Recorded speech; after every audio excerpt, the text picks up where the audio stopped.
Hello aspirants, అందరు ఎలా ఉన్నారు? బాగున్నారని ఆశిస్తున్నాను. Welcome back to my channel. ఇంకా ఎవరైతే ఛానల్ సబ్స్క్రైబ్ చేసుకోలేదో వాళ్ళందరూ ఒకసారి ఛానల్ సబ్స్క్రైబ్ చేసుకోండి. నెక్స్ట్ ఏపీఎస్సీ గ్రూప్ 2 కేసు సంబంధించి ఏమైనా అప్డేట్ ఉంది సార్, అసలు ఏం జరుగుతుంది ఏంటని నన్ను అడుగుతున్నారు. సో దానికి సంబంధించి నేను వీడియో చేస్తున్నాను, చూడండి. మనం అక్టోబర్లో కోర్టు తీర్పు అదే వస్తుందని ఎక్స్పెక్ట్ చేశారు, కానీ అక్టోబర్లో రాలేదండి. సో మ్యాక్సిమం ఏంటంటే 30 to 45 డేస్లో ఇస్తారని చెప్పడం జరిగింది. సో నవంబర్ 15th లోపు అయితే మనకి ఏదో ఒక అప్డేట్ అయితే రావచ్చు. ప్రజెంట్ దాని గురించి అయితే ఏ అప్డేట్ అయితే లేదండి. తర్వాత కొంతమంది ఏమో సార్ ఖచ్చితంగా ఇట్లాగా రీనోటిఫికేషన్ వస్తుందా ఏంటి అని అడుగుతున్నారు. సో నేను చెప్పేది ఏంటంటే ఈ ఇయర్కి ఏదో అట్టో ఇటో తేలిపోద్దండి. ఫర్ ఎగ్జాంపుల్ మనకి ఒకవేళ అంతా ఓకే, ఇది రీనోటిఫికేషన్ అంత దారి తీసేంత కాదు అనిపిస్తే రిజల్ట్స్ ఇచ్చేసి మొత్తానికి అయిపోతుంది. ఎందుకంటే సిపిటి టెస్ట్ కూడా అయిపోయింది కాబట్టి పోస్టింగ్లు ఇచ్చేస్తారు. ఒక్కవేళ కానీ తప్పులు ఉన్నాయి అని జడ్జి గారు అంటే అప్పుడు నెక్స్ట్ జాబ్ క్యాలెండర్ అన్న ఈ పోస్టులు కలిపైనా మనకి నోటిఫికేషన్ అయితే వదులుతారు. సో ఇలా ఎటు చూసినా ఇయర్కి అయితే ఒకటి మనకు కంప్లీట్గా కూలిక్ అయితే రావాలి. ఇక దీన్ని ఎక్స్టెండ్ చేసుకుంటూ పోతూ ఉంటే ఇక ఎంతకాలం, ఇప్పుడు 2023లో వచ్చింది నోటిఫికేషను, 2024 అయిపోతుంది, 2025 కూడా అయిపోతుంది. ఒక నోటిఫికేషన్ ఇన్ని ఇయర్స్ చేసుకుంటూ పోతే మనకి ఒక యాస్పిరెంట్ అతని యొక్క వయసు అనేది చాలా ఇంపార్టెంట్ అండి. ఈ ఉండే తక్కువ 10 years లోపు ప్రిపరేషన్లో ఉండేదే చాలా తక్కువ మంది, దీన్ని లాంగ్గా కంటిన్యూ చేసే వాళ్ళు ఇంకా చాలా తక్కువ మంది. ఇలా ల్యాగులు చేసుకుంటూ పోతే కరెక్ట్ కాదు కదా. సో నేనేం చెప్తున్నానంటే మీరు ఇక దీని గురించి ఎక్కువ ఆలోచించకండి. నెక్స్ట్ జాబ్ క్యాలెండర్ అయితే ఖచ్చితంగా వస్తుంది. ఒకవేళ ఇది రీనోటిఫికేషన్ వచ్చినా ఇబ్బంది లేదు, ఒకవేళ అంతా ఏం కాదు అని చెప్పి రిజల్ట్స్ వచ్చినా ఇబ్బంది లేదు. ఏదైనా సరే యాస్పిరెంట్స్కి అయితే ఏం ప్రాబ్లం ఏం లేదు.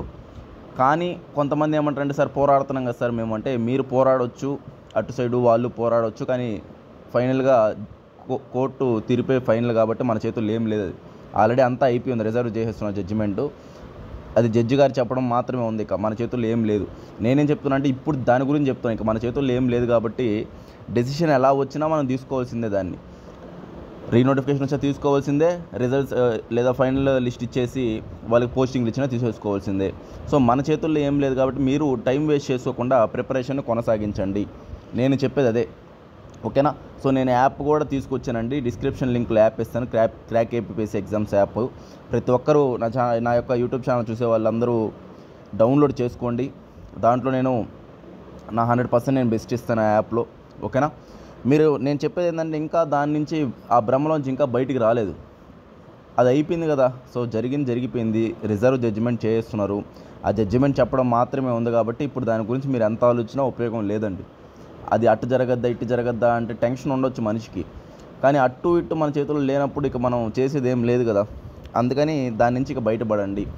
నెక్స్ట్ కొంతమంది సార్ నెక్స్ట్ నోటిఫికేషన్లో మనకి ఎన్ని పోస్టులు రావచ్చు ఏందని అడుగుతున్నారు. మినిమం 500 పోస్టులు అయితే గ్రూప్ 2కి ఉన్నాయండి. మినిమం 500 దాకా ఒక అంచనా అయితే ఉంది. నెక్స్ట్ లోకేష్ గారు కూడా రీసెంట్ ఇంటర్వ్యూలో జాబ్ క్యాలెండర్ అయితే ఇస్తామని చెప్పడం జరిగింది. సో గ్రూప్ 1 ఎట్లాగో మన 150 మినిమం ఖాళీలు ఉన్నాయని తెలుసు, కొంచెం పెరగవచ్చు కానీ తగ్గే అవకాశం అయితే లేదు. గ్రూప్ 2 500 మినిమం ఉన్నాయి. సో డిఎస్సి కూడా వదులుతారని చెప్పడం జరుగుతుంది.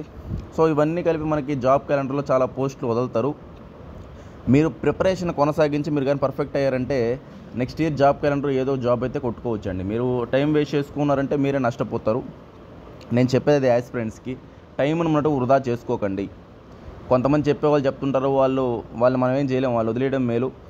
నేను కూడా ప్రీవియస్ వీడియో చేస్తే ఈసారి భలే తెలుసు, ఏం రీనోటిఫికేషన్ వస్తా నేను తెలుసా, లేకపోతే అది తెలుసా ఇది తెలుసా అంటున్నారు. సో నేనేం చెప్తున్నా అంటే ఏది తెలిసినా మీకు తెలిసింది రైట్ అవ్వచ్చు, నాకు తెలిసింది రైట్ అవ్వచ్చు అని ఇక్కడ గ్యారంటీ కాదు. జడ్జి గారు ఏది చెప్తే అది ఫైనల్ కాబట్టి మీరు దాని గురించి ఆలోచించకండి అని చెప్తున్నా. అలాంటి వాళ్ళకి మనం ఎన్ని చెప్పినా ఒకటే అనమాట, ఓకేనా. సో వాళ్ళ గురించి మీరు ఆలోచించకుండా ఆ మాయలో పడకుండా మీ ప్రిపరేషన్ కొనసాగించండి, అది నేను చెప్పేది, ఓకేనా. ఓకే ఫ్రెండ్స్, అయితే థ్యాంక్ యూ అండి, బాయ్ అండి.